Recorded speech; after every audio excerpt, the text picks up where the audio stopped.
What's up, guys? It's KB. Make sure you subscribe to the Underground Sports Philadelphia YouTube channel. Click the bell icon down below so you don't miss a single video from us.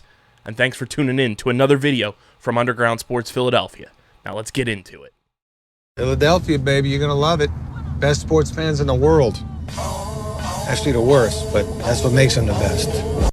What is going on, OTB Nation? Welcome into episode number 233 of the allegedly award-nominated, honorably mentioned, and of course viewable on YouTube, Outside the Box podcast, part of the Underground Sports Philadelphia podcast network.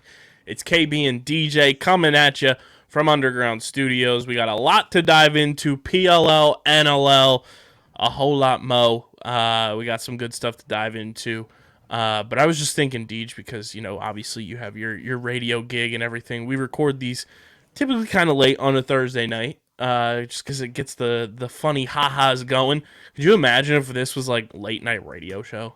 Oh man. Or Dude. like if our YouTube was just like constantly running with content and it's just like, oh yeah, Outside the Box is on at, 11 o'clock at night to 1 in the morning.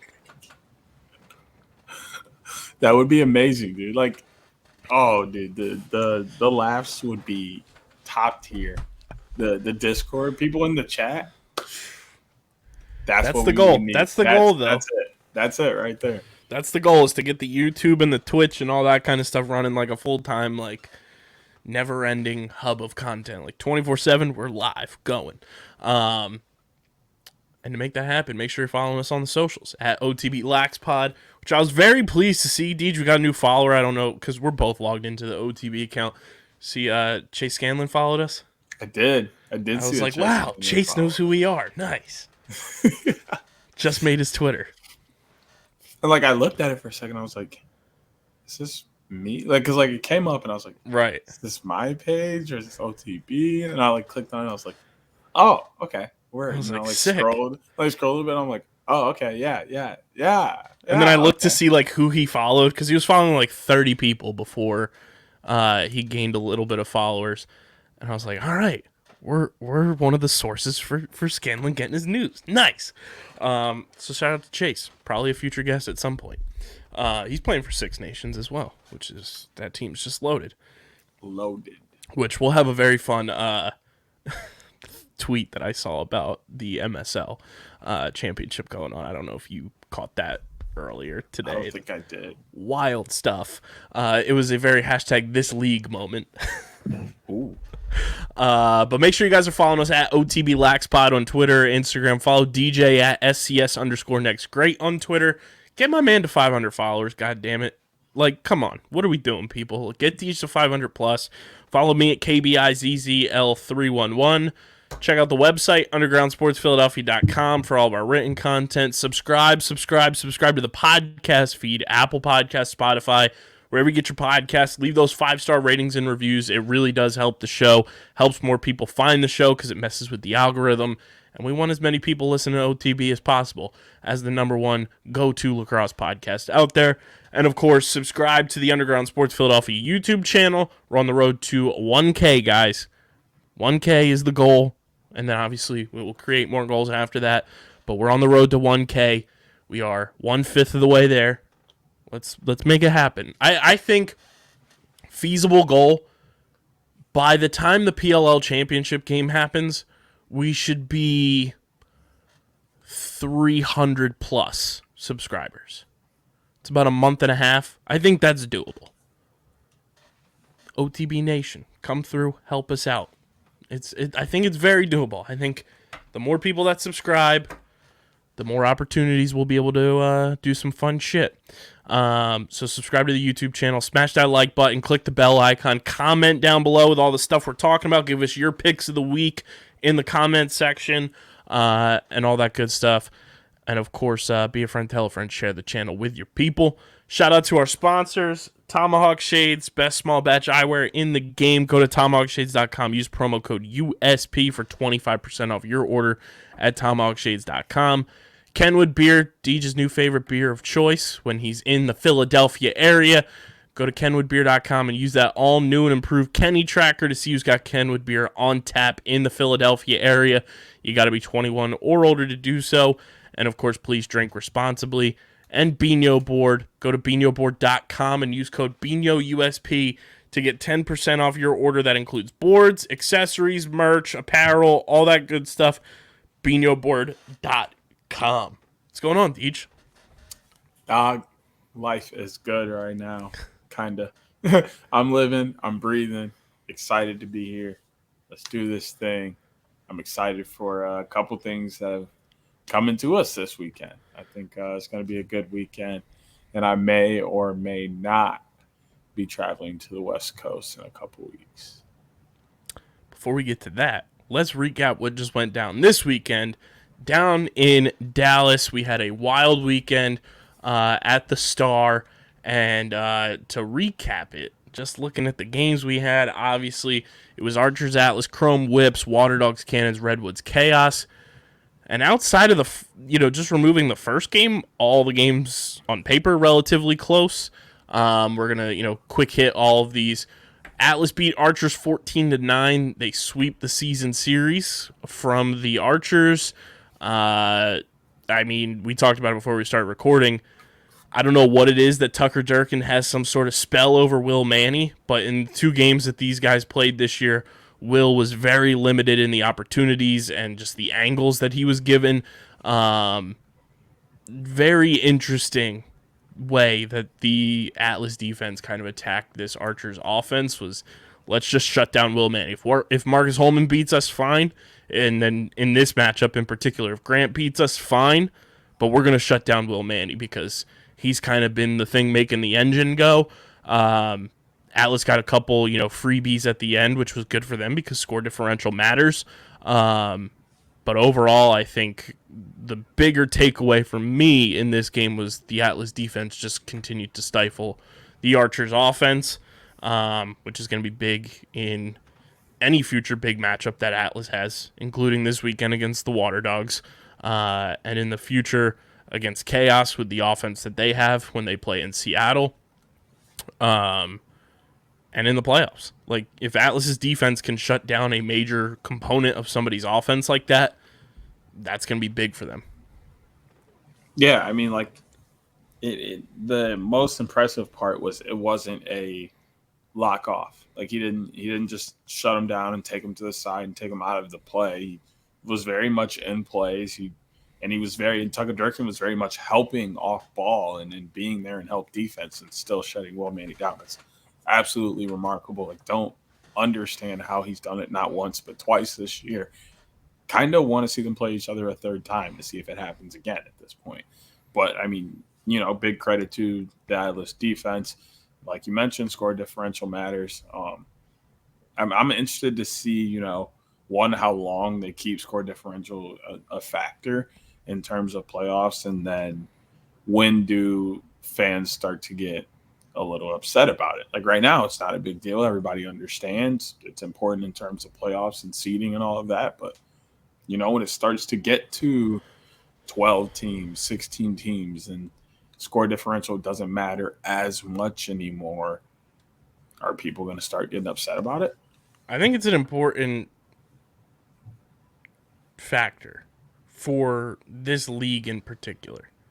Like, not every league needs to worry about it, but I think for the PLL, like, it's a good component. Like, it works, and it makes, like, the number one thing that every fan of any sport craves, scoring, that much more important. And I think it incentivizes scoring. A few weeks ago when Archers played Chaos, I forget what week it was, but Andy Towers literally said in the post-game press conference or on the broadcast, like post-game, like, he wasn't mad at Jared Connors for scoring, on an empty net. He wasn't mad at some of the guys going and launching 2-pointers because score differential matters. And he took it more as a thing against himself, not defending that late in the game to prevent that from happening. Because now, look at it right now, say the season ended today, score differential would mean Chaos finishes the 7 seed as opposed to the 6 seed, even though they have a current tiebreaker over the Redwoods. So, like, I like that it factors in, and I think it's a pretty, like I said, good way to incentivize scoring more. And that's what, the PLL wants. They want to see as many goals as possible scored, not only for, their Cash App sponsorship, but like they want to see that happen just for, you get the highlight reel type stuff. You get 2 plays on SportsCenter this past week. Like they want as much scoring to go on as possible. And then I think it also makes the defenses like be on their P's and Q's. Oh, I'm definitely not saying I don't think they should take it away, but I mean, eventually it's going to go away. Like, yeah, it's not. I don't know if it will. I just don't think the factor of having 20, 24, 28, 32 teams. Like the chances of you having a tiebreaker. And do you think the PLL will get up to 32 teams though? I mean, it's going to get pretty high to where you can use just strict head-to-head as a tiebreaker. That's like eventually what it's going to go to because that's just going to be so much easier. I don't know because the way I view the score differential right now, like as a comparison type thing, is like how hockey and like the Premier League have like points. Yeah, where like wins and losses like matter, but in a way they kind of don't. And the points are kind of what like make that first tiebreaker in the standings. That's kind of how I view score differential. Yeah, but I think eventually that's going to be a problem. If a team goes 2-0, 3-0 against a team, but their score differential is worse because of how they played against other teams, they're going to be pretty peeved about that.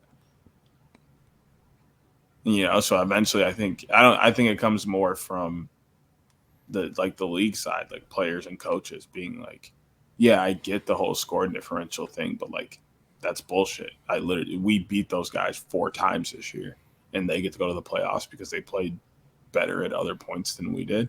That's bullshit. I mean, I know me as a coach, I'd be fucking pissed. I'd be like, it's not fair that we fucking crushed those guys 4 times this year. And just because we lose to these 3 guys by this much, we can't play in the playoffs. That's fucking bullshit. I'm playing front office member. Score more. Yeah. Okay, front office member. I'm just saying, like, that's like the rebuttal. In a sense, it's like, yeah, sure, you beat up on that team, but in your other games, what did you do? I mean, that's just bullshit, in my opinion. I don't care. At the end of the day, you're out there to win and lose, not lose by less or win by more. You're just out there to win and lose. So eventually, that's what it should come down to. I think the only way it changes is if they implement like a points thing, like soccer or hockey or something like that, where like a win gets you X amount of points, and then the points determine the standings and stuff like that. That's when I see like score differential kind of taking a back seat. I just think I like score differential. I'm a huge fan of it. I don't see it going away anytime soon. I just wonder how it plays with the public, like when this gets bigger and becomes a more mainstay sport. I think if we're talking like next 5 years, I don't see it going away. No, I don't think it'll be next in 5 that years. time. But I'm like, this becomes a like potentially 5th biggest sport in America. Like, how does that roll over? Like, could you imagine, like, the Lakers beating the Clippers 4 times in a year, but there's like some stupid tiebreaker and they're tied in record and the Clippers get to go on and the Lakers don't? Do you know how quickly LA would burn down? I'd be there for the tweets. Like, oh yeah, I would 1,000% be there for that engagement would be up.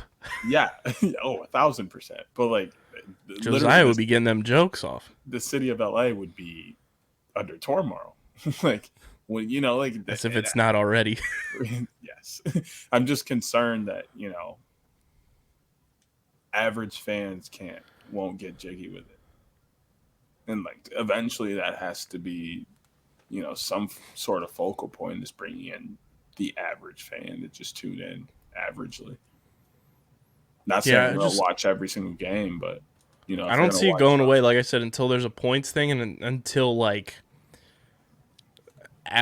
at the earliest, because me personally, right now, the way the league's structured, before we continue recapping Dallas, 20 teams right now feels like the sweet spot of like peak of like operating for a very long time once like expansion's like full throttle, because I view it in the same light as like the Premier League with soccer. In that sense, I think like 16 teams would be like the initial, all right, let's rethink score differential, because then it's a bigger number of splitting potentially, 50% of the league makes the playoffs, 50% doesn't. That's the earliest I think it would happen, which I think we're like 10 years away from that at the earliest. I don't know. I don't know how quickly we get to 16. I don't know That's how. just me. Yeah, no, I don't know. But yeah, I don't think it'll happen any earlier than 16. That's what I was saying. Is like, Yeah. I think eventually it starts to hit a point where it's like, okay, like this works, but now we're Mike, I know you listen to the podcast. Don't get rid of it. Because we have a team in the Whip Snakes that we were talking about before we started recording too. That's called a segway. Shout out Paul Blart. They beat Chrome 9-8. Chrome almost came back, which was wild. I think this was like second best game of the weekend.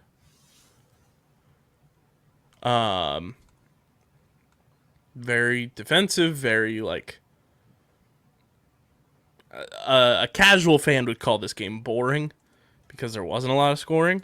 But I think this was a gritty, hard-fought win. I don't think Chrome played poorly. I just think they missed Logan a little bit. Had some guys step up, though, in his absence. Or no, he was back this week, right? yes. I'm thinking Fairfield. I think he was just kind of getting back in the swing of things. He did score in this game, which was good for them to kind of just see him get right back at it. I'm pulling up the box score here. I think this game was just determined that Joe Nardello went 14 of 19 at the stripe, and they had more possessions. And then, because I mean, Crum came out in that third quarter they won the third quarter 5-1, which is nuts to think about, going up against the way that Kyle Bernlohr has played this year and that entire Whipsnake defense has always played. And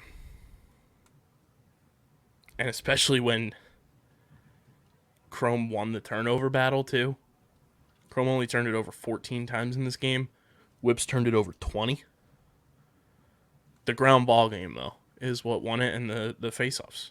Whips had 33 ground balls to 18, and they won 70% of the battles at the stripe.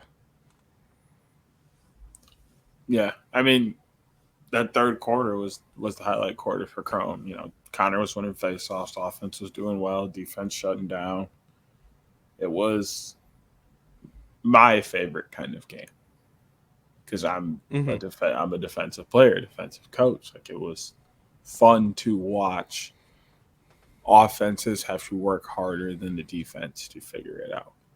It was fun to watch defenses control the game and really be like, as much as people are here to watch you today, they're here to watch me. This is about me. Have fun while I literally beat your ass. So, and it was so much fun to watch. But I say Chrome beat themselves more than anything. Mm-hmm. And more was just like literally just missed opportunities on the offensive side. Like, there were times where I was watching and I was like, oh, I feel like he should have done this or he should have done that. And like, not saying like I'm better than them by all means. Like, I know exactly what should be done, but like there's times out there where like you can see things as a fan or, as a coach or just a spectator that they can't see on field because you have a different angle. So it's just stuff like that. Like, I was like, man, I really feel like they left about 3 or 4 goals kind of just hanging out there because they just, didn't quote unquote do the right thing. So I think it was another one of those games that Whipsnakes just squeeze out. Mm-hmm. They're now 13-3 all time, I think, in 1-goal games in franchise history. Also, in that prior game, Atlas clinched a playoff spot with that win. So they're second team to punch their ticket to the postseason, along with Whipsnakes. Waterdogs beat the Cannons 15-14.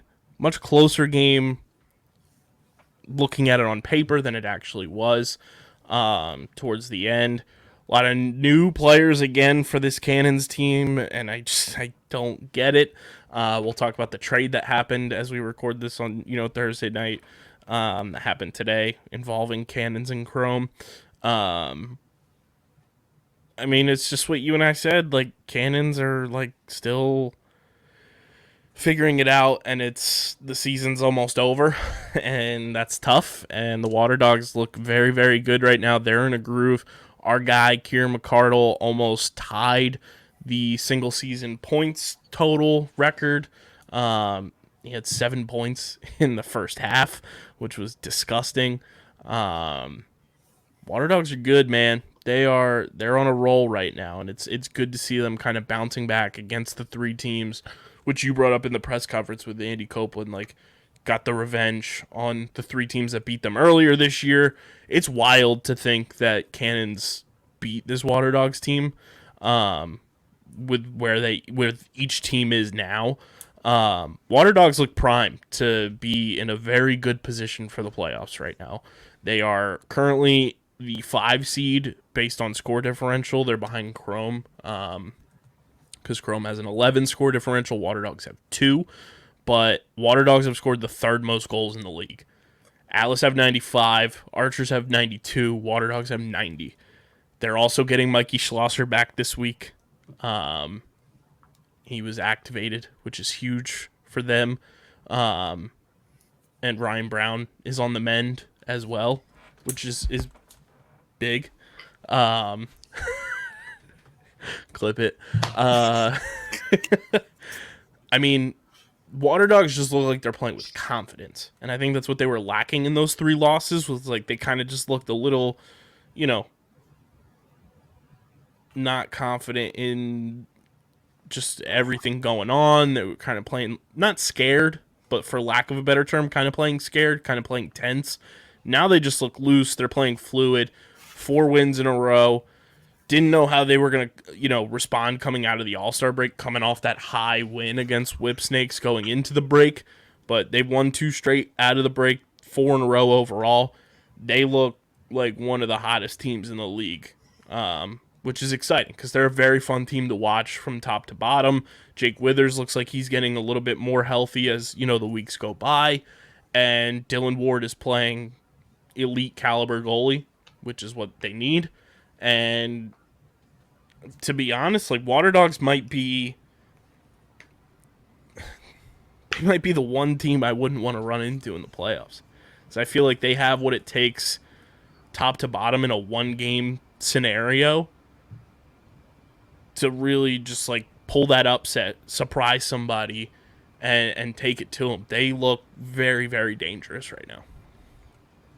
Yeah, right now they easily look like one of the top 2 teams in the league. Like, it's not a question. They have every, you look at the attack line even without Ryan Brown, but then you put them back in. Their midfield line with, arguably the best midfielder alive right now. Michael Sauer's running out of the box for you got Sauer's running out of the reasons, box from time to time. Like, the defense is putting it together now. Liam Burns and Ben Randall have been stars. Dylan Ward and Eli Gobrick. Yeah, like they look fantastic.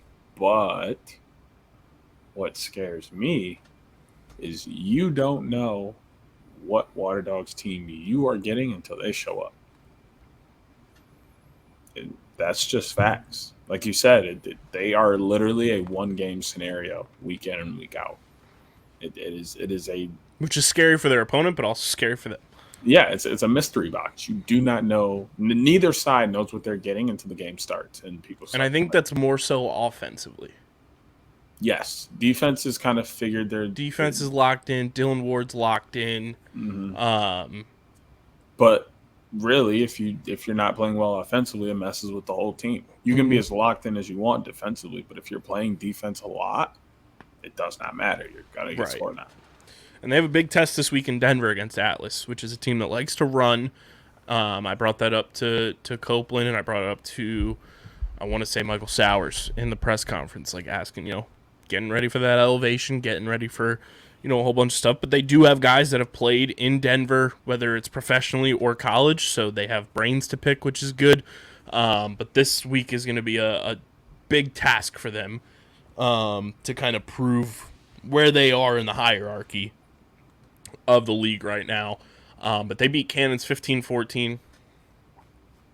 Like I said, Cannons just look like, unfortunately, a lost cause right now. Like, if I'm Cannons, I might just be setting my sights on 2023.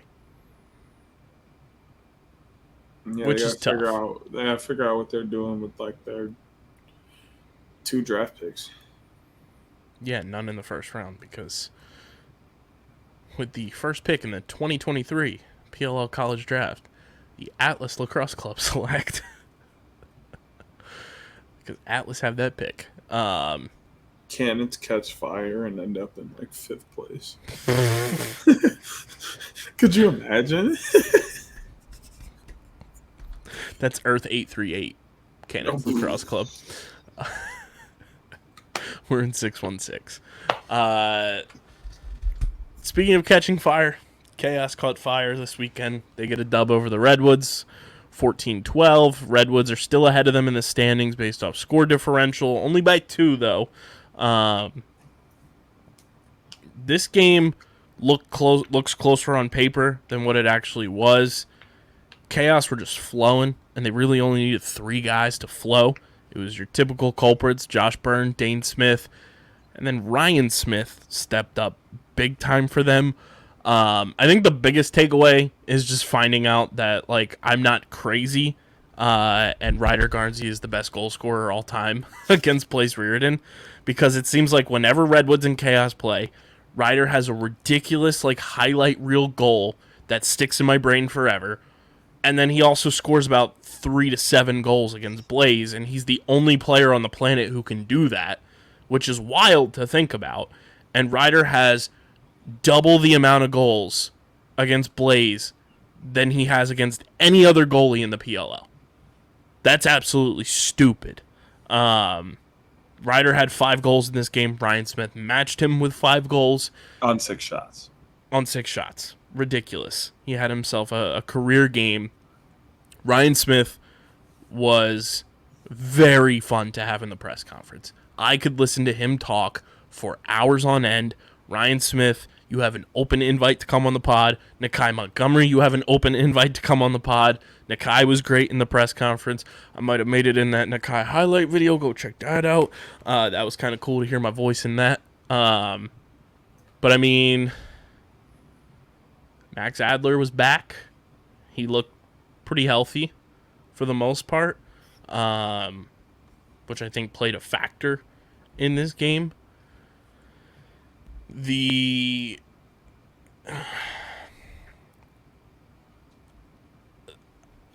tweeted it and texted me from the start. Blaze made 3 saves in like 15 seconds to start the game, and you were just like, we're fucked. That set the tone. I set the tone. Like I said pre-pod, I was like, anytime Blaze shows up to a game locked, you're done for. You have no chance. I mean, open the game up. TD wins a face-off. We're coming down. Things are looking good. Shot save. I said, well, shit. I was like, I definitely picked the wrong team this weekend. And it turned into what it turned into. And then, of course, I watched the rest of the game, and I got my hopes up near the end as things were coming together, and they let me down as always. The guy scored twice in front of his mom and friends and family, which was cool. He was electric in the press conference. Shout out to Nakai. But that was PLL Dallas, and this is what the standings look like right now. Whipsnakes at 6-1 with an 8 score differential there in first place. Playoff spot clinched. And very cool stuff that I discovered pre-pod. On the standings tab, there's a team predictions beta that gets updated on Mondays that shows the predictions for the postseason and the championship series. So to go through all of those, Whipsnakes and Atlas obviously have a 100% chance to make the playoffs because they have already clinched. Archers, Chrome, and Waterdogs have a 99.99% chance to make the playoffs, almost guaranteed. Redwoods are next up at 86.16%. Chaos are at 85.33%. And Cannons, I'm saying there's a chance. There's a 28.52% chance for you to make the playoffs. To make the semifinals, though, is a bit interesting. Whipsnakes at a 90.76% chance to make the semifinals. That is simply right now based off of them being the 1 seed and getting that bye week. Atlas at a 74.27% chance. Archers at a 64.79% chance. Waterdogs at a 51.61% chance. Chrome at a 43.72% chance. Redwoods at a 35.42% chance. Chaos at a 32.45% chance. And Cannons, you guys are at a 7.01% chance to make the semifinals. To make the championship, Whipsnakes at a 60.07% chance. Atlas at a 43.08% chance. Archers at a 32.52% chance. Those are the 3 best. Then it takes a big dip. This is an interesting dip. Waterdogs at a 19.23% chance. Redwoods next up at a 14.78% chance. Followed by Chrome at a 14.5% chance. Chaos, this is just all too fitting, a 13.8% chance. Shout out to the 13%. And then Cannons, to make the championship, have a 2.04% chance. To win the championship, Whipsnakes at a 37.06% chance. Atlas at 21.38%. Archers at 17.21%. Then we drop down to the single digits. Waterdogs at a 7.77%. Redwoods at a 5.64%. Chrome at a 5.31%. Chaos at a 5.18%. Cannons at a 0.47% chance to win the championship. And then to make the championship series, Whipsnakes at a 99.45%, Atlas at a 97.65%, both Chrome and Waterdogs at a 60% chance to make it, followed by, let's see here. Oh, I'm sorry, Archers at an 80.5% to make the championship series, with Chrome and Waterdogs at 60%. So that's where score differential is going to come into play, potentially, right now, with both teams being at 4-3. Chrome would make it over Waterdogs if it ended today. Redwoods have a 1.76% chance to make the championship series. Chaos have a 0.65% chance, and Cannons have a 0.01% chance. So I'm saying there is a chance, Cannons fans, that you could be in the championship series. And I totally forget if we mentioned this last week on the pod or not, but I'm going to mention it again. You heard it here first.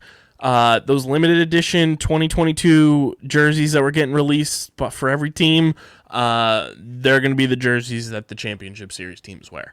Just saying, you heard it here first. We're making that assumption, prediction, breaking news.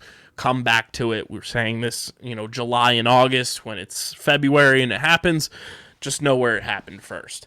Little trade went down today in the league as well, Deej. Pat Aslanian, as you said before we started recording, I call him Aslanian because, shout out to the Lion, the Witch, and the Wardrobe.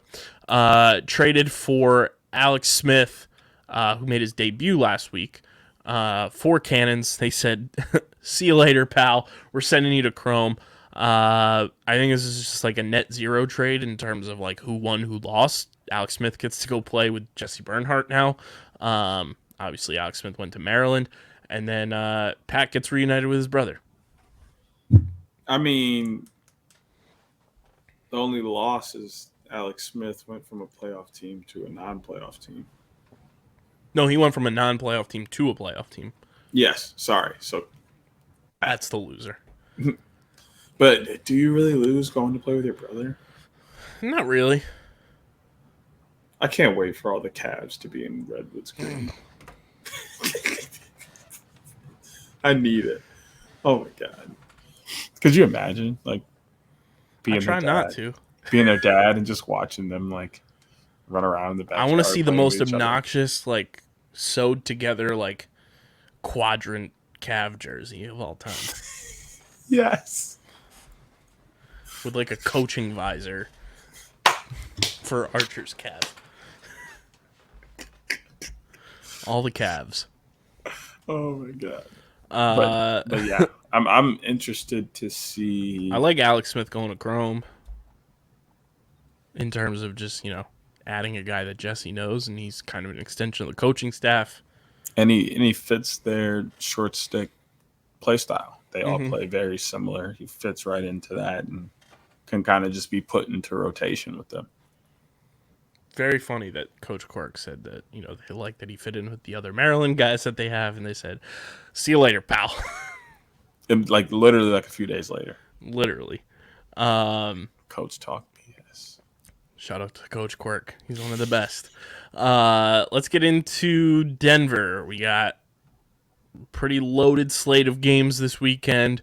Some time changes as well. If you missed it, Saturday's games got all switched around, so we've got Saturday morning lacrosse all through the day, which is very fun. But Friday, one game on ESPN, 9 p.m. Eastern Time, 7 p.m. Mountain Time.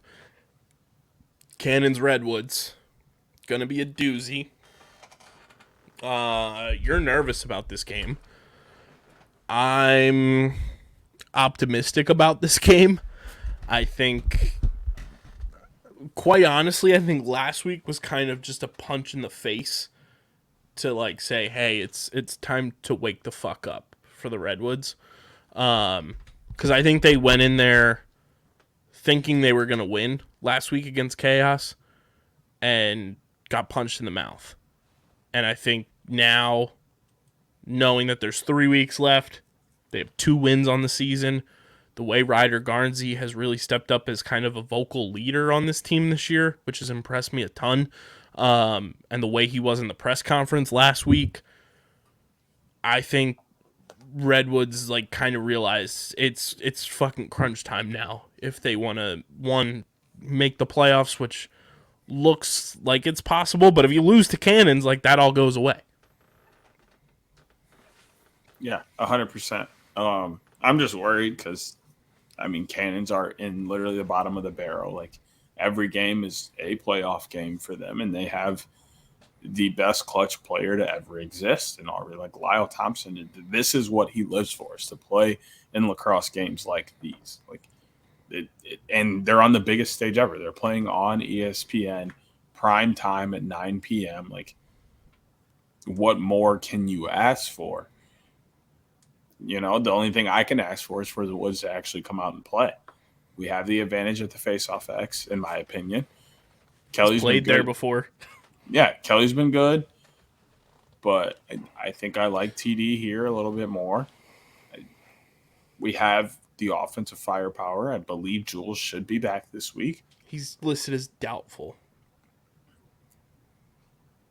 I don't think he'll play. Even without him, I think we have the firepower to win this game. I also don't know, and this is truly just speculation, I don't know what his altitude playing situation is with everything COVID. With, post-COVID and everything that he dealt with his heart.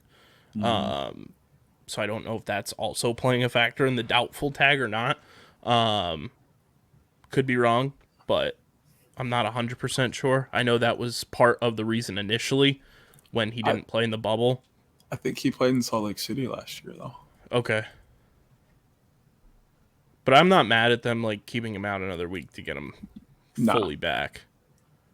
Not at all. Ryan Hallenbeck out for the season. It's tough. Mitch Bartolo made his debut last week. Kinda. Didn't really do much. Didn't really play.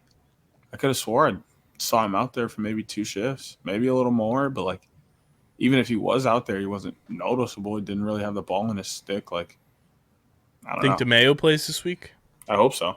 And I think I think that alleviates some of the Jules missing. Yeah, that's what I was going to say. I think he brings that same kind of play because he has the same body style, the same shiftiness, the same dodge downhill, looking for the shot first, open guy maybe, okay, I'll roll back, dodge again, and go from there. Like he has very similar play style and ideologies as Jules does. So I would prefer to see DeMayo in over Bartolo, not because I don't want Miss Bartolo to play, but just in terms of how the team flows, DeMayo is better. It's like I mentioned with Archers having Connor DeSimone at X over Matt Moore, not because Matt Moore isn't a good X player, but Connor DeSimone just plays closer to Grant Ament, which is, they don't have to do too much adjusting between the two of them.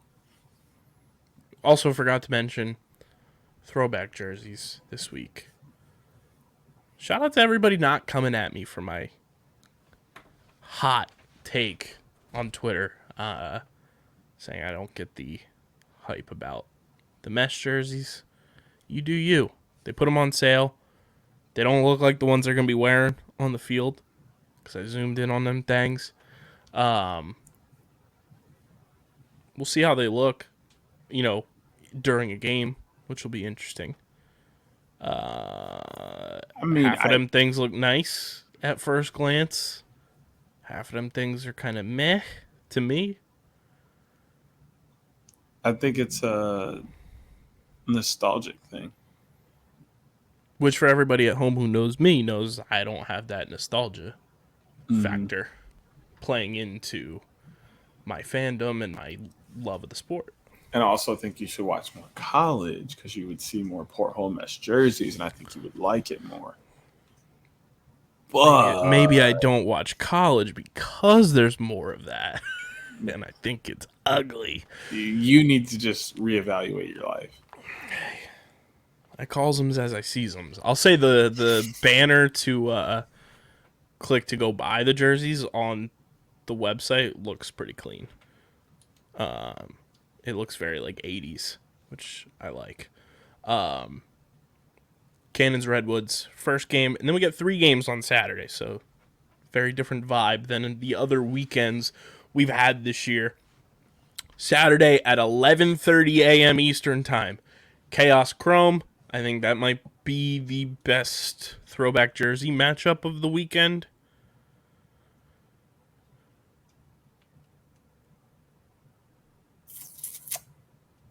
Based off of just like opposites.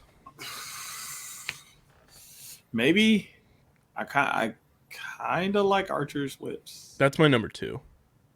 But then again, I kind of like Woods Cannons. That's my number 3. But my thing with Woods Cannons is I have to see the Cannons jersey first before.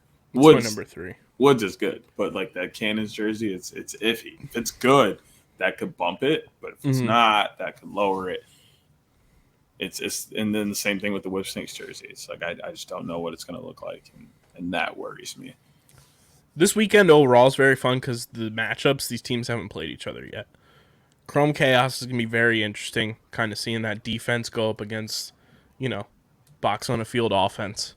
From a defensive standpoint, how do you see that matching up from what we've seen from Chrome's defense this year and what we've seen, since I'd say Minnesota for Chaos's offense? Because Baltimore I kind of throw in the trash a little bit because nobody was really on there and they were still missing some pieces. Everybody's there for Chaos now, including Max Adler. So how do you kind of view that island defense man-to-man type situation playing up against the box on the field. Weirdly, I think it plays into their hands. For Chrome? Well, yes. But it all just depends on how well they play picks. They're going to do their thing offensively. They're going to set lots of picks. They're going to do the two-man games and work their box game. But if you decide to continue the man-to-man, you just have to do that. You have to get over on picks, keep the pressure there, apply it on the hands, and, be disruptive.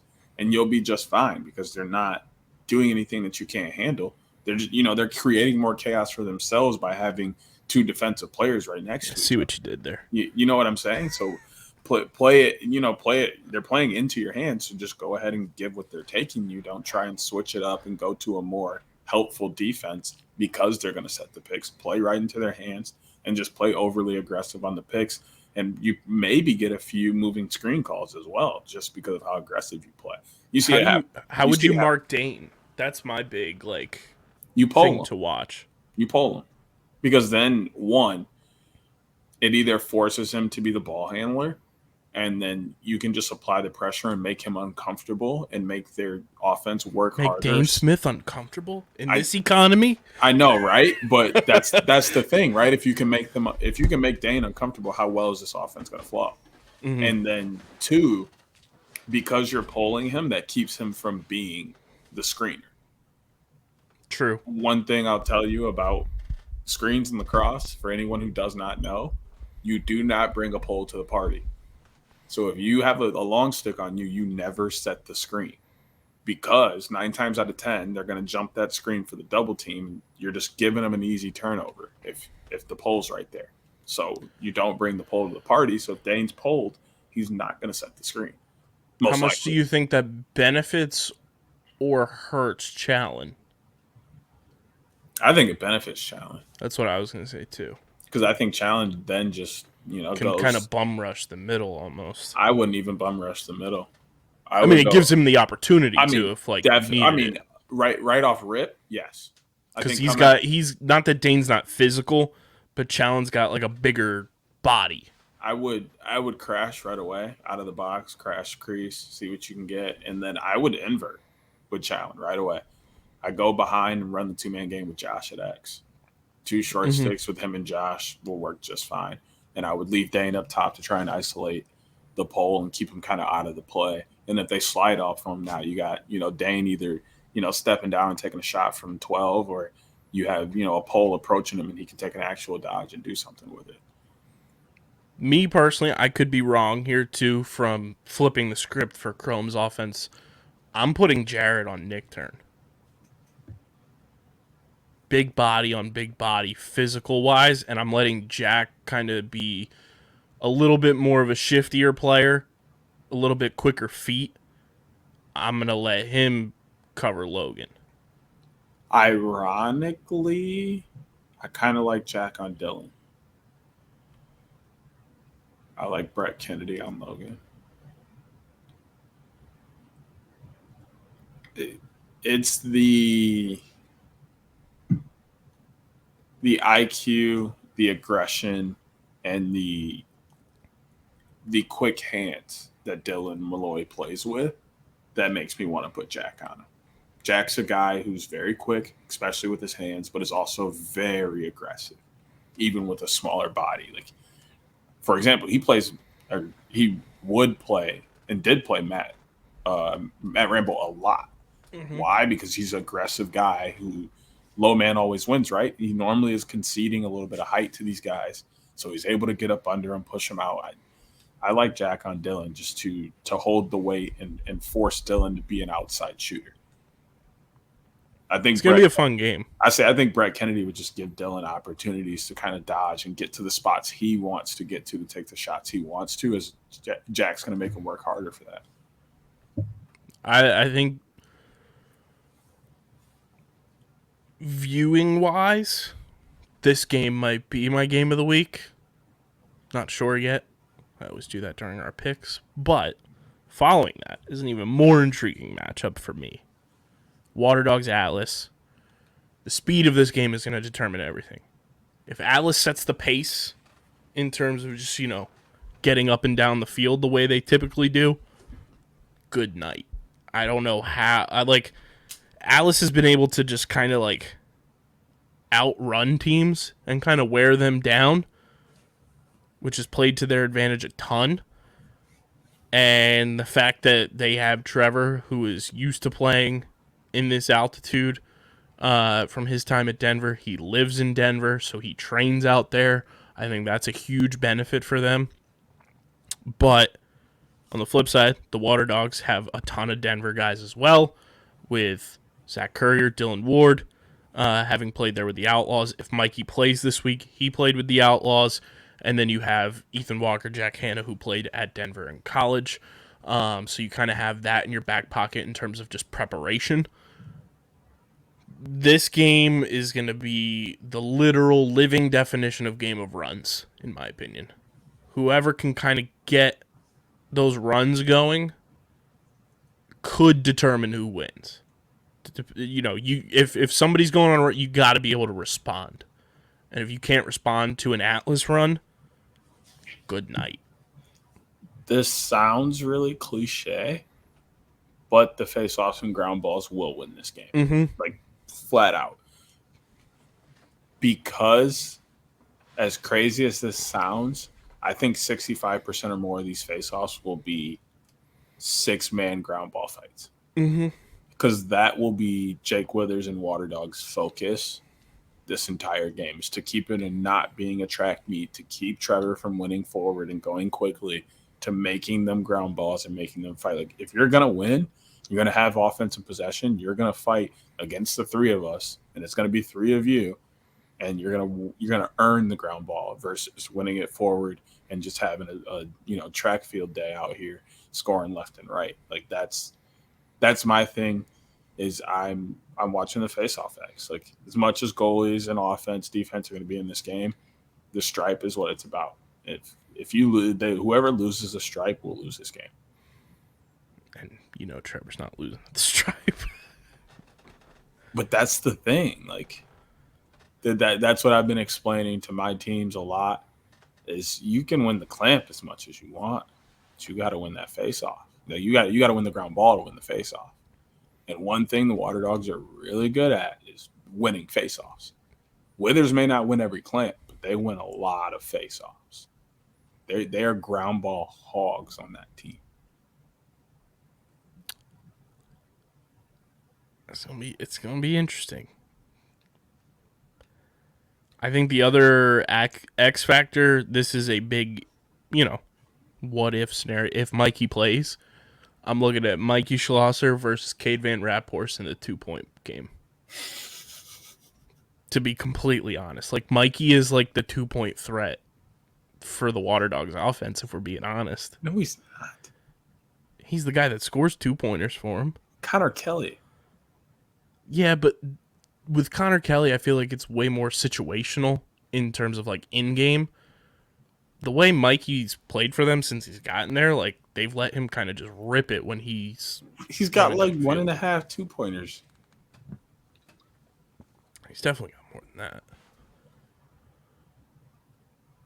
You sure? I would say I'm about 87% sure. That's a large number. Let's see. I think you can go to like career stats now. Yeah. Which is awesome. Getting up there I'm in just that pulling stats up their world. roster. Getting up there in that stats world. Shout out Joe Keegs. The man.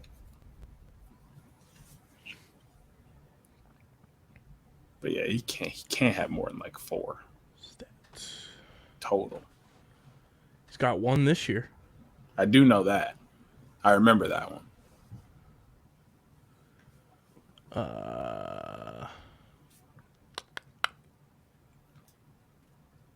He had 1 last year, and then he had 1 in 2019 with Denver. So 3. So 3. It's over 1.5. They're barely, like I said. Plus, if we being honest, that 2-point arc in the MLL was like that was like 1.5. Why don't we take it from here and push it over there? It's got like 3.5. Um,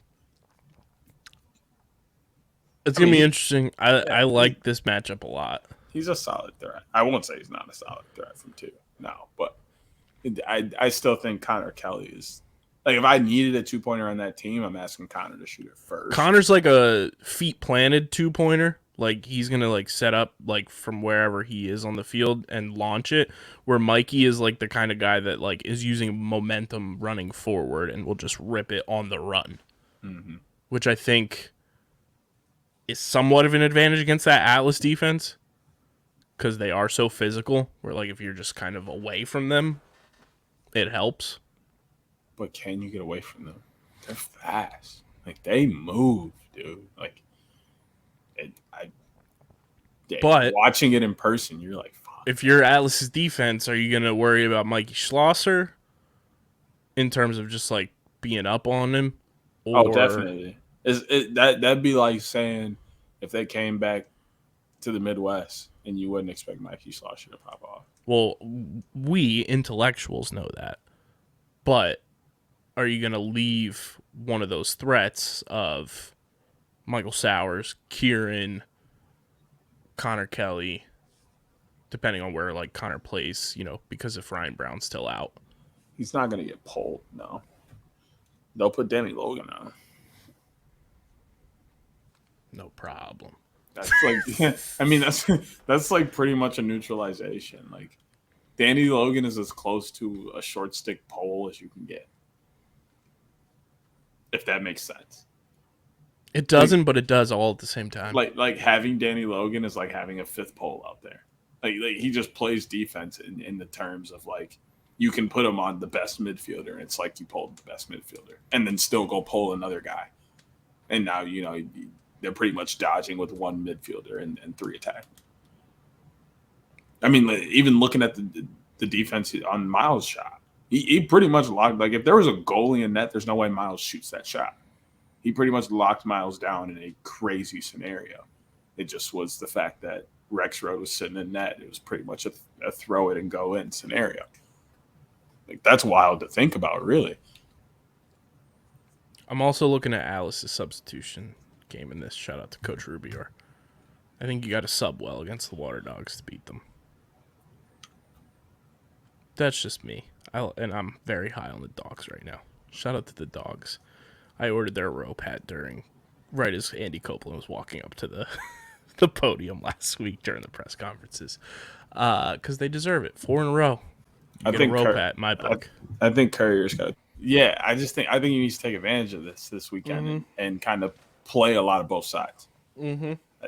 Like if it's back and forth 4 times, he should probably go back and forth 4 times and then get off. Like he's played out there, you know, consistently. He's used to the elevation. Take advantage of it. Take a defensive end, and then, you know, if you get the turnover, or, you know, you can leak out in transition, do it and push it, and then go get your break after. Kind of, you know, him, Mikey, Jack Hanna, like those guys kind of got to take advantage of kind of the opportunity they have of already playing out there and kind of neutralize, you know, Trevor, Eric, those guys over on Atlas who've done the same thing. Yeah. That game's at 2 p.m. Eastern time now with the switches. And then the final game is at 4:40 p.m. Eastern time. Archers Whip Snakes. Let's just have fun. Get your popcorn ready. That's going to be a doozy of a game. That's all I got to say about that one. That's going to be a doozy of a game. Yeah. I'm excited for that. Want to see Archers all against Whips D. That's pretty much it. Oh, no. Wrong. That's second on the totem pole. I want to see how well the defense plays. Archer's defense plays, if they can create turnovers, and if Gitz is going to make saves, because they're not going to win lots of faceoffs this weekend. So they're going to have to do what Diggs said that they do so well that makes them a dangerous team and create possessions and opportunities without winning faceoffs. Because Nardella is most likely going to rake Ignacio at the stripe, giving the Whips the ball a lot. So they're going to have to create turnovers. Gitz is going to have to make saves. You're going to have to get out in transition so they can get their offense going. That is the number one thing I'll be watching. And while we watch that, we're going to feed some ducks. The duckies. It's the PLL Denver Picks of the Week, powered by the homies over at Pickup. You guys can go to playpickup.com, start playing the hottest headlines in sports, rack up points on your fan profiles, cash them in for prizes on the Pickup Marketplace. I got to hit them up because I think the texting feature is live now, which will be big for this show and what we do here, because we're not really bloggers. We're video and content people that talk into a microphone to give you texting numbers. So go to playpickup.com, start playing those headlines. First game, 9 p.m. Eastern Time on the Worldwide Leader main channel, ESPN. Cannons Redwoods. I think Cannons are a lost cause right now. Can't overlook them, but like I said during our breakdown, I think Redwoods got a nice little clock in the head last week against Chaos. Roll Woods, baby. I'm taking the Woods. As is DJ. Rolling like a speed bag, baby. For the people not watching on YouTube, he is Rocky Balboa in this bitch. Call him Apollo Creed, because he is punching that speed bag like he's ready to punch somebody in the mouth. Roll Woods, baby. The Woods better punch some mouths this weekend. 11:30 a.m. Eastern Time. Chaos Chrome, the what could have been rivalry if a certain Joker was still in the league. Oddly enough, Deej, I hate to do this. I'm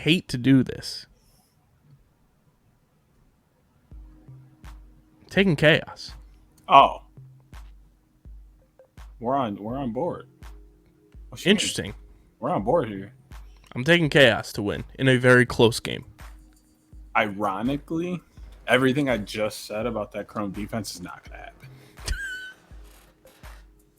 They can go out there and try and play the picks as best as they want, but that offense is going to carve. I don't know how they're going to do it, but they're going to carve them to pieces.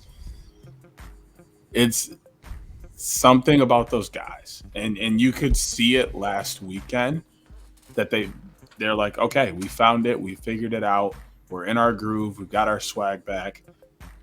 3 people you never want to have swag happen to play on the same team together. And there's about 7 of them that play on that team that you don't want to have swag.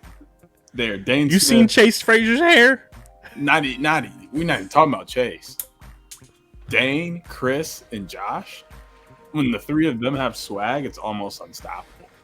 And Chris is the worst one. When Chris is feeling swaggy, you can't stop him. He's the most athletic bowling ball I've ever seen. He's like taking Matt Rambo and giving him athletics. Like, it's unreal. It is so That's unreal. So disrespectful. I love you, Matt, I swear. You're an awesome player, but like, you don't move that well. I'm not gonna lie, sometimes I like watch Rambo dodge and I'm like, he dodges whiz wit. I'm like, he got open off of that? Like, that worked? Don't fix what ain't broke. I ain't knocking it. Do your thing. But Chris is insane when he's got swag. You add that with Airburn and Great Dane, Daner, Smithers. I don't whatever you want to call the guy. Unreal 3. I think they're going to keep it rolling. I like Chaos this weekend. This is going to be a big Chase Frazier game. Just saying. Waterdogs Atlas. I'm putting the stamp. This is my game of the week. Get your popcorn for this one. I like this matchup just across the board. I think it's very even almost in a lot of ways. How do you see this one playing out, Deej?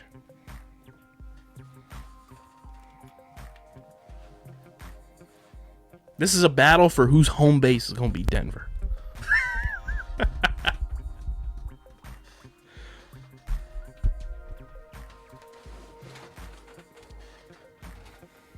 I gotta go Atlas. I think there will be a lot of tough ground balls, but I think it comes down to the defense for Atlas. I think they're just a little more scrappy, a little more aggressive. there, and they'll be able to make the Waterdogs defense or offense more uncomfortable than their offense will be made. So it's going to come down to offensive opportunities, and I just feel like the Atlas offense is more settled. I've seen multiple times where the Waterdogs offense kind of just goes frantic, and they kind of just look like chickens with their heads, cut off, and they're running around trying to figure out what they're doing. Atlas doesn't do that. Like, I've literally never seen their offense. Well, I shouldn't say never, but in the recent, memory, they do not do that. They're very settled. At the worst, they get a little frantic off a ground ball, and somehow it ends up in Eric Law's stick, and everybody just freezes and sets up. Don't ask me, it's like magic, but it works. And they're very settled. They dodge. If it's not there, they move it and redodge. Very methodical offense. I like Atlas to take. This game is going to come down to who has the ball last. I quite honestly think, as stupid as that sounds, like obviously, but I think this game could easily be tied with 30 seconds left in the game. I have really liked Michael Sowers running out of the box lately. I think it's really created, to use his word, a new layer, a new dimension for this Waterdogs offense, where it opens up more of a lethal aspect of shooting, I think, for Kieran. I think it gives Connor Kelly more shooting opportunities. And obviously Ryan Brown was out, so that obviously creates more opportunities as well for Connor Kelly. I just like what it's done for their offense. And obviously you want Michael Sowers to be healthy and be able to play an entire game, but I think even when he's healthy, Andy Copeland should continue to do what he's doing, because I think it really has opened up new avenues for this Waterdogs offense, and that's why I'm picking the Waterdogs to win this game. I really like the way that their offense has kind of clicked. They haven't really skipped a beat with that happening. And yes, Trevor is the most dominant faceoff guy in the league right now. I'm just wondering how much he's going to be able to run. Is it going to be increased from what it was in Dallas? I asked him after that game, was that part of the plan for him to just kind of get off? And that's what he said. Don't know how much he's going to add into that. Not that it really matters, because I still think he's gonna really bully at the stripe. But he and Withers have a very fun rivalry and two very different styles of facing off as well. But I just like the way the Waterdogs are clicking and gelling as a team right now. Not that Atlas are faltering by any stretch, but I think the Waterdogs are hot right now, and I'm riding the hot hand. So give me the Dogs in Denver. Final game, 4:40 p.m. Eastern Time. Archers versus Whip Snakes.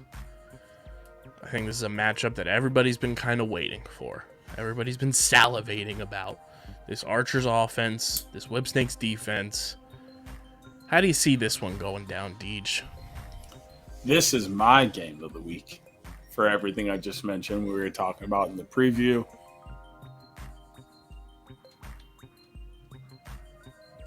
And I don't normally take previous games into effect, because for the most part, the past does not matter.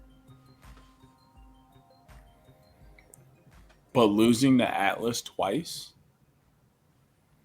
and being shut down twice is really going to infuriate Will Manny. And I think, he gets going very early, which only ignites the rest of the offense. And you have to overemphasize on Will Manny. Grant Amet's going to pop off. Obviously, Marcus Holman, Tom Schreiber. The list can go on. And that's crazy to say with how good the Whip Snakes defense is. I just don't think they have enough to take down a hungry, angry, high-powered Archers offense, even without the ball. But with that being said, I'm taking the Whip Snakes. Talk about a plot twist. Did not see that coming. Dude, Nards is not giving the ball up. I mean, just with the way that you were laying that out, I did not see that coming. Because I'm taking the Archers for the reasons you said there. And I think this is the week that Grant finds a way. I think he's been very frustrated the way that, not having played up until a couple of weeks ago, his debut was very tough for him. And then I think last week you started to see some of that rust kick off the tires a bit. I think this is a week where Grant could really, find a groove. Maybe because the Whipsnakes defense is very overemphasis on Will, focusing on Marcus, focusing on Tom. I also think this could be a very big Ryan Ambler game along with Connor Fields type of game where your big names might be getting shut down a little bit. Let the next, level of attack come through. So I think the Archers midfield is going to be a massive player in this game.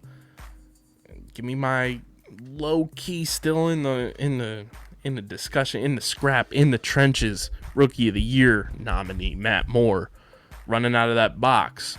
I think is a very fun matchup to watch with him and his size and his shiftiness. Also, this is the Bryce Young hates short Kings matchup that we got to watch out for because everybody on the Archers is 5'9".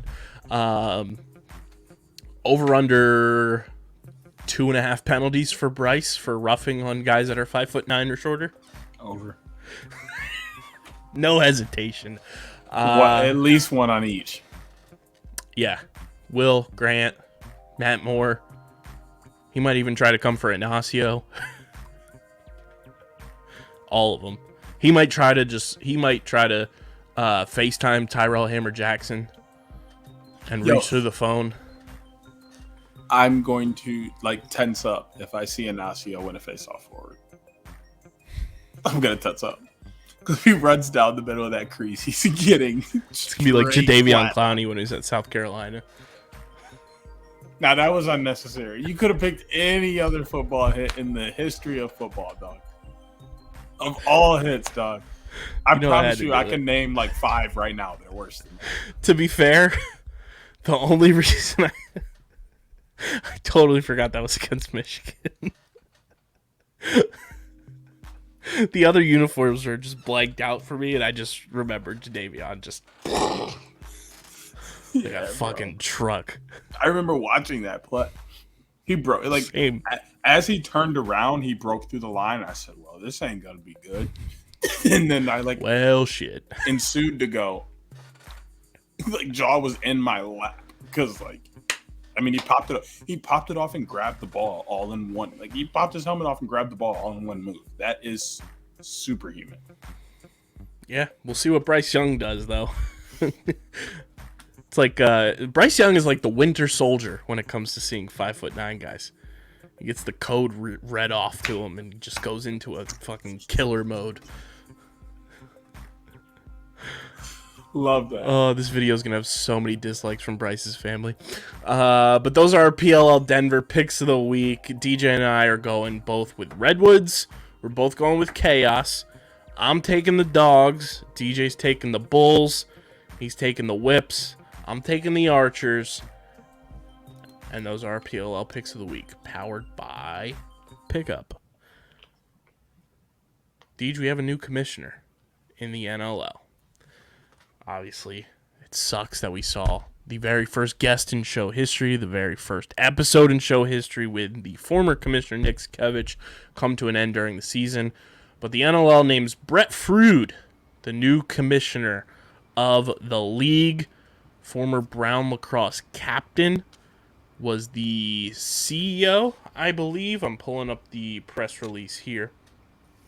I'm sorry, he was the president of Stewart Haas Racing for NASCAR. Two-time Ivy League champion. And like I said, former Brown Lacrosse University lacrosse captain.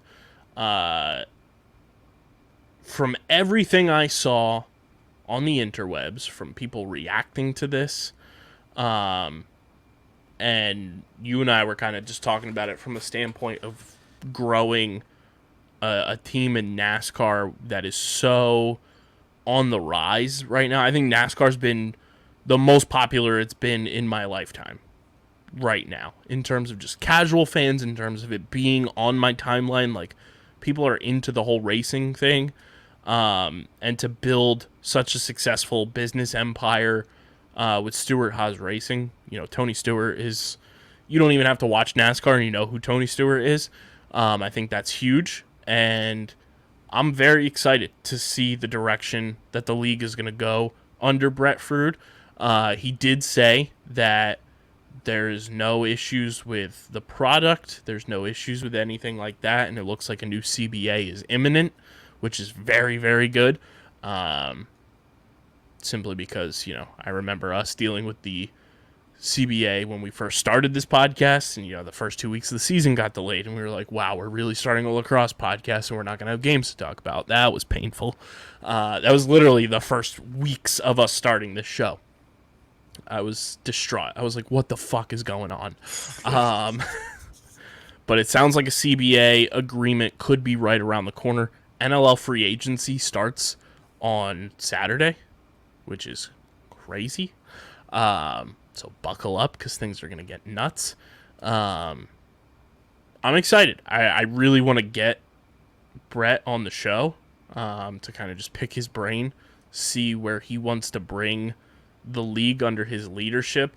But like I said, from everything I saw from players, coaches, people in the sport who know who Brett is and know what he brings to the table, it was 100% positive reactions. And that's exciting when you see the likes of players, coaches, front office people, different people being excited about this for the league. That only gets me excited. So I'm pumped to see where this new era of the NLL is going to go under a new commissioner. Yeah, I got a chance to go to the press conference, which was awesome. He was very open, very welcoming, you know, and explained his time with NASCAR, what it was like working there, you know, and his connection to lacrosse and then coming over to NLL. He joked about, quote unquote, not being good enough to play in the NLL. And then, you know, he had buddies who played and stuff, and they were the first people to kind of hit him up and you know, tell him congratulations. But he had lots of ideas about, you know, how to bring the game to fans and make it more appealing to fans, which I thought was awesome. He didn't shy away from expansion. Like, you know, he said it's going to be there. I don't think he's necessarily going to follow the same trajectory timetable that they had set, but I think the number of teams is still going to be around the same number, and I just don't think it'll be around the same time. He said, right now my focus is, he said 15, but we know it'll be 16. The 16 teams that are here now and their front offices and the fans that are coming to games and getting this, you know, to get on track and continuing to grow before, you know, we bring in new teams. But, you know, expansion's not off the table. They are expecting to continue to expand. And he said his main thing about growing the game from what he knows and bringing over from NASCAR is just being able to wear different hats. He said he learned how to do so many different things while being the president for Stuart Haas that, you know, he's like, literally, I walked in and I wore a hat that I wasn't supposed to wear that day because, you know, it wasn't necessarily my job, but I learned how to do so many different things. That's just how it is out there, that I'm expecting this to kind of be the same way. And I'm looking to wear multiple different hats and find different ways to improve not only the league, but just the sport in general across the world. So I thought that was the best thing, was just his idea of not falling into a role that he's been given and expanding upon that to make the game better. Not only, you know, just his league in terms of the game, but just the game overall. And I think I'm not surprised by the expansion thing, because when Sikevich was on the show, that very first episode, he told us they wanted to get to 16, kind of see the landscape a bit, see how it goes, and obviously we're going to be at 15. Is Las Vegas 15? I think it's 16. I forget where we're at. Let's see. Teams. Come on, NLL website. But they wanted to get to 6, so we got Albany, Buffalo, Georgia, Halifax, New York, Philly, Rochester, Toronto. That's 8 in the East. Calgary, Colorado, Panther City, San Diego, Saskatchewan, Vancouver, Las Vegas. That's 7 in the West. So Las Vegas is 15. Okay. So we'll still have one more expansion team, I think, before they kind of completely pump the pause. brakes a little bit. And I think it will be like 2 to 3 years before they start to rejuvenate again. I did get made privy to a list of cities that Sakevich was planning on. It's about 7 or 8 of them that have interest in Canada and the U.S. So there are other cities on the table, like, ready to knock down the door when the time comes. One that I could possibly get,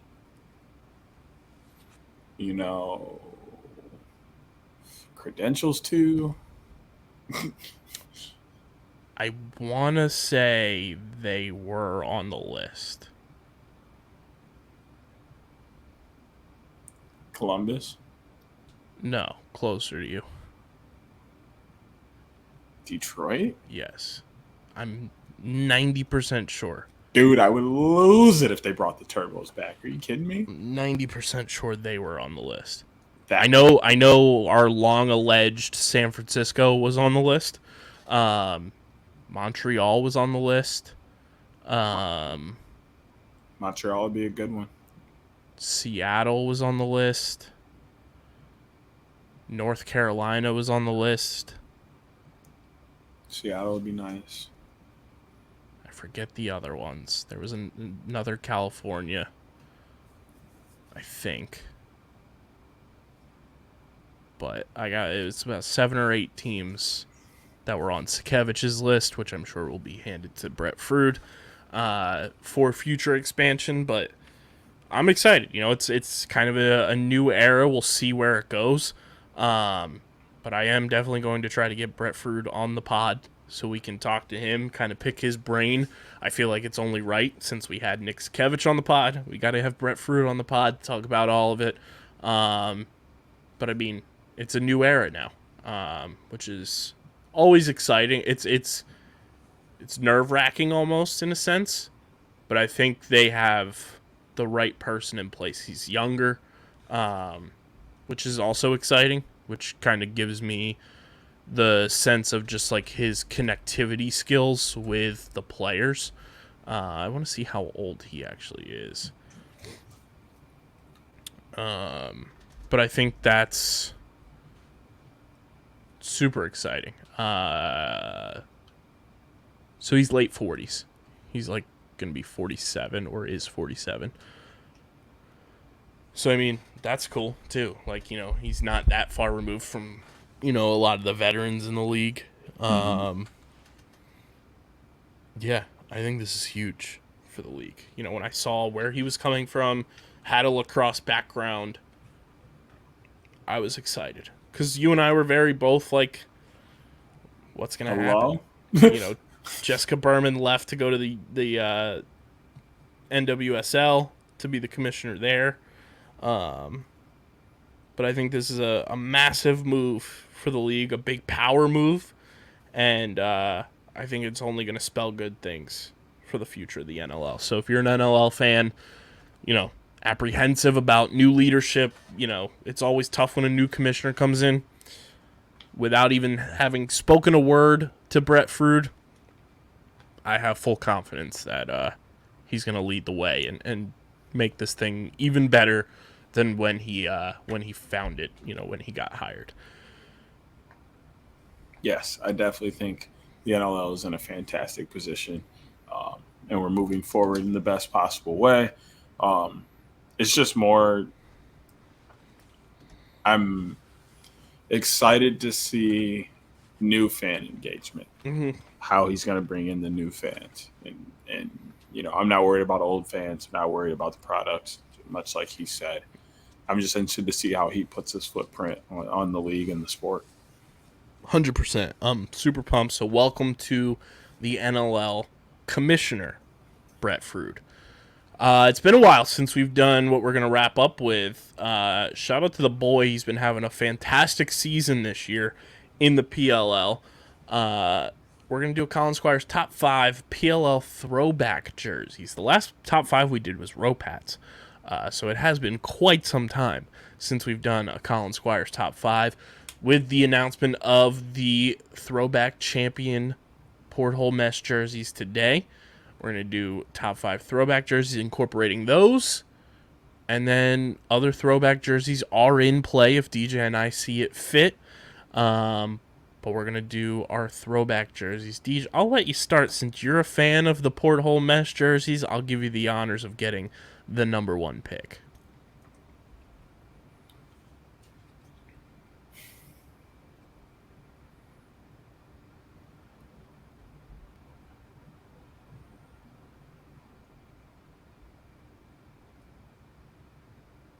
Kicking it back, 2019. I really, really, really still like white and brown stripe Redwoods. I think that might be one of the best jerseys I've ever seen. Just the contrast of light and dark in the stripes. You also get, the wood crest on the front, and it has the very light pop with the vibrant outline with the neon green.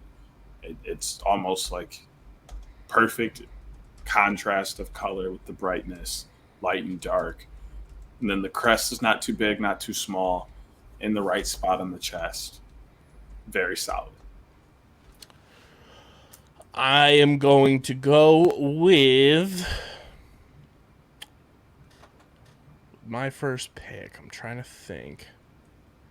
There's 2 that I have in mind, which I'll have the wraparound, so I can pick both. I'm going to go with 2020/2021, because they were both years. Black chainmail chrome. I think that was the best chrome jersey. It made so much sense with the Knight logo. They fixed the font for the numbers on those jerseys from what it was in 2019, where it was so fucking difficult to know if it was a 7, a 4, or a 1 from the press box. 2021 chainmail chrome, it was 2020, had to have been. 2020 chainmail chrome black jersey is my number 1. And then my number 2 is going to be 2019 Redwoods trees. I thought that was the coolest uniform. It's a bit different than the re-released 2021 version. The stripes were trees. I was like, that's fucking cool. It's one of the reasons I picked the Redwoods to be my team, based off of just the aesthetic. I love that jersey. I'm glad I have my weird Beast K18 combo jersey of that. So I'm going to go 2019 Redwoods trees stripes jersey for my number 2 pick. Also going back to 2019 for my number 2 pick, I really, really liked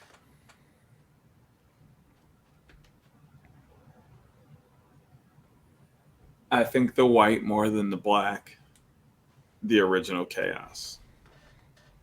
And the pattern, the scorpion, and I really like the red that they use. Like the red they use now is like very dark, and like it looks fine. Like there's nothing wrong with it, but they used a little bit of a lighter red in that first design, and it pops just a tad bit more. And yeah, I think that was probably the best Chaos jersey we've seen so far. Yeah, I love the stained glass. But this porthole mesh is definitely giving it a run, in my opinion, obviously. You get the wraparound, so you get another pick. Number 3.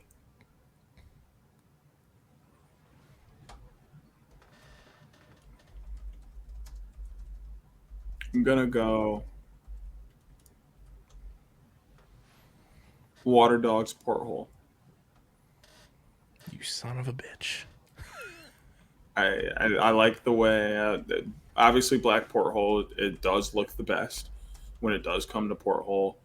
the colors look best, but black. And then the way the shade of purple they use, the way it sits on the black, looks very, very nice. I think another reason I don't like porthole mesh is I think the word porthole is disgusting. It gives me the ick. So just say mesh. Fair. But I think seeing it as much as I did today on the timeline, I was like, that word is gross. You scared of portholes, bro? I'm not scared of it. It's just like, it's one of those, like, how everybody hates the word moist. Ugh. Porthole does Don't that say to me. that. Do not say that. Porthole does that to me. It's But just like, it's like, ugh. like that other word has like that really has that like you only say that other word about very certain things. Porthole isn't that big of a deal. Ugh. It's giving me that. Bleh. It's like biting into like black licorice. No. That's the reaction like my brain gets when I hear that word. Yeah, you just The don't same say sensory. That. I'll stop saying that word if you stop saying the other word. Hey, I only said it as a comparison. I didn't say it again though. All right, so I got your back. From this point forward, no more that and no more that. My next pick. I want to see if I actually like this jersey or not before I take it, and I'm leaning that I don't. It's kind of blech. Let's see. My next pick. I'm gonna ask you. Do all-star jerseys count? I was wondering the same I'm leaning thing. no, because it's not like a team jersey. But I'm fine including it.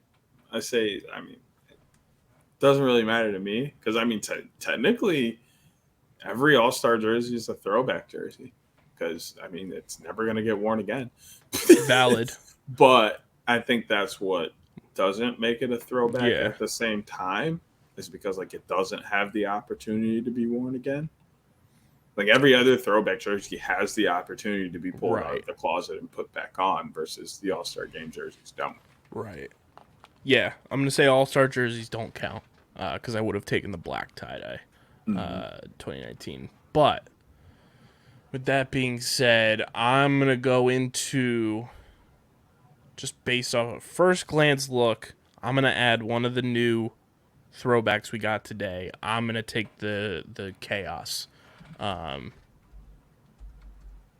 new throwback because, like you said, I think the black does look the best, and that red along with it makes it look. Them and Waterdogs were like my top two when I saw all of them lined out. So I'm gonna go with the Chaos Champion John, and then I get a wraparound. So my next one is going to be, let's see.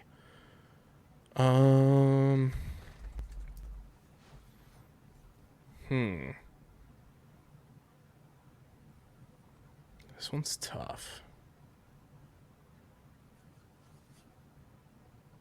'Cause I feel like we've gotten like the big heavy hitters on both of our squads that I felt like were going to be like those initial four.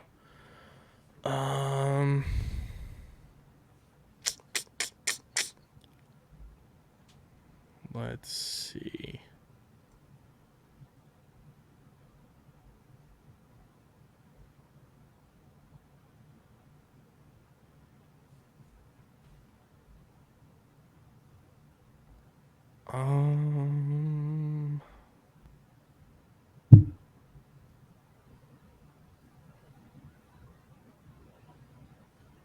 I know what I'm going to take because it feels like they don't wear them anymore. Don't know if I would. You fucker. You fucker. Give me the 2021 Whip Snakes. Red Johns. Such an asshole. The red snakeskin is clean. You're gonna like my next one though. You are up with double picks. The first one is, since you took that one, I'll take the white archers that we never see anymore. I really liked that. It was just clean, because I don't even think they wore white. They didn't wear white shorts most of the time. They wore blue ones. Yeah, they wore the navy shorts with the navy helmet. I thought it looked really clean. I liked that look a lot. And then the orange was the accent. Very, very clean look. Lastly,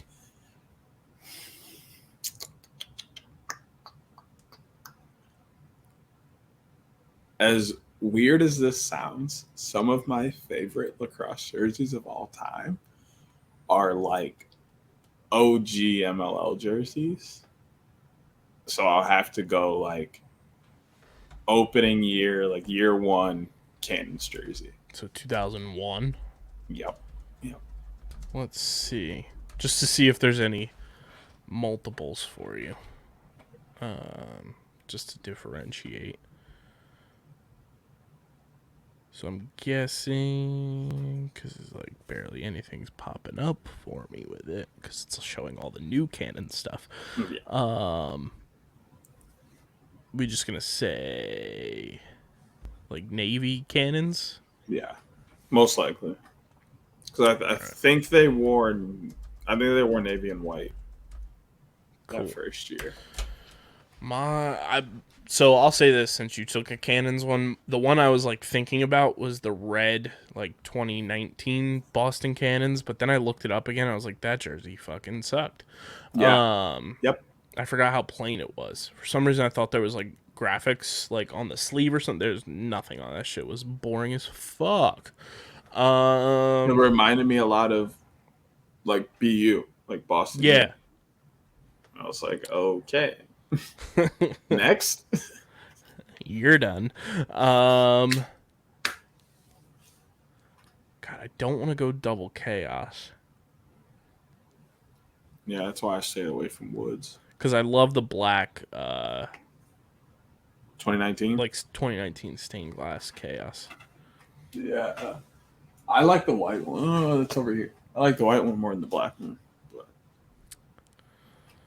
I think because I just think the red popped a little more on the white one than the black. But you're a huge black guy. Thanks. Clip that.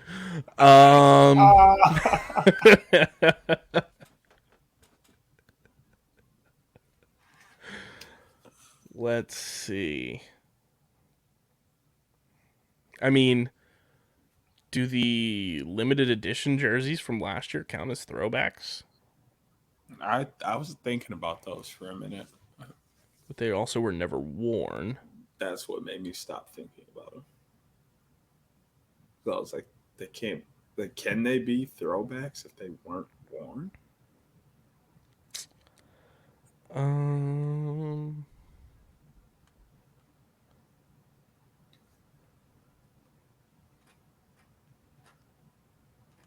Does Atlas have an old jersey?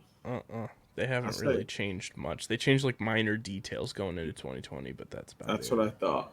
Yeah. This one's tough.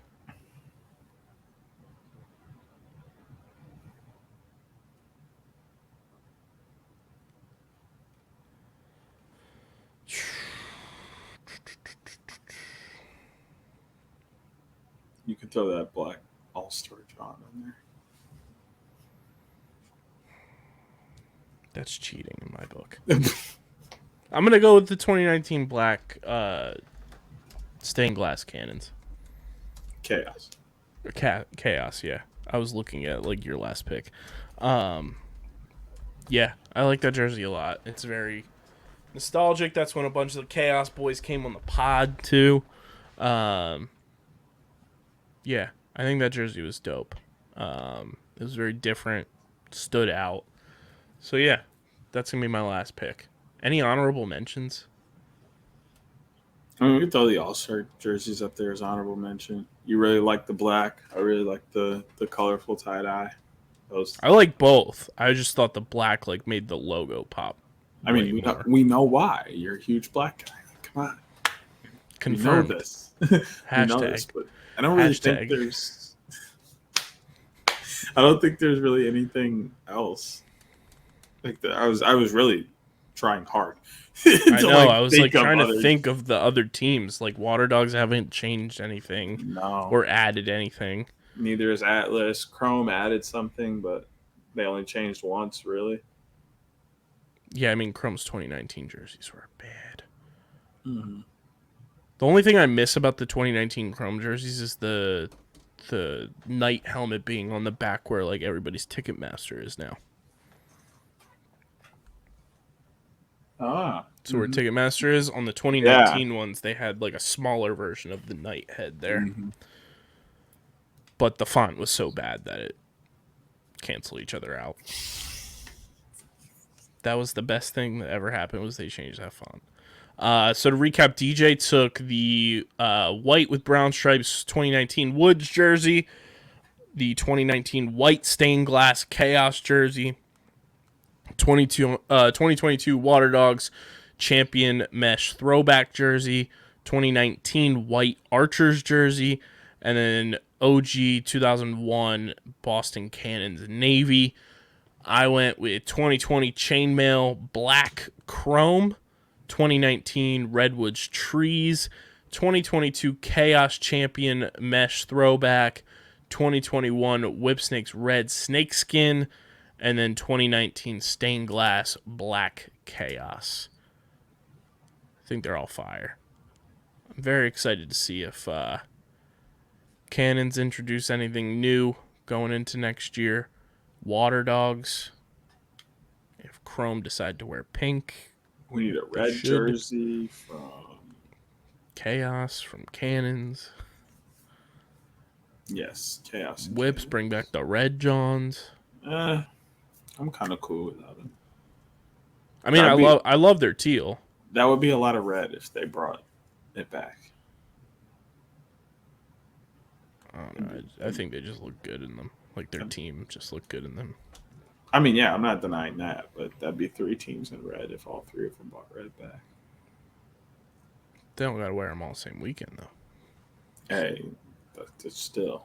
Hey, we are the big advocates of we need more red in lacrosse. So I know. Shout out to Colin Squires as well. The homie been balling lately too. Balling, took him again in Player Royale. So shout out. I need to do that. Everybody should be doing that. Challenge us. Should be playing us. But that's all we got for you guys. Make sure you follow us on the socials at OTB LaxPod. Twitter, Instagram, we got Lacrosse After Dark as you guys are listening to this, so that's exciting. Follow DJ on Twitter. Give him the fucking 500 followers. God damn it. At SCS_next great. Follow me at KBIZZL311. Check out the website, undergroundsportsphiladelphia.com, for all of our written content. Subscribe to the podcast feed, Apple Podcasts, Spotify, wherever you get your podcasts, we are there. And leave those 5-star ratings and reviews. It really does help the show and pushes us in that direction we're trying to go. And subscribe to the Underground Sports Philadelphia YouTube channel. It's where you get full video episodes of OTB every single Friday. It will be out a little bit later than normal because Top Bins is coming out in the morning as you guys are listening to this. So video version of OTB will be out a little bit later than normal, but not too much. So don't worry, don't fret. But smash that like button, click the bell icon so you don't miss a single episode of OTB and all your favorite Underground Sports Philadelphia podcasts in full video form.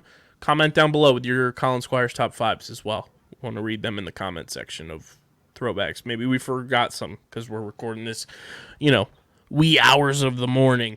Maybe we forgot, a very good throwback, or maybe you like some of the new Champion Johns better than the Waterdogs and Chaos. So let us know in the comment section below.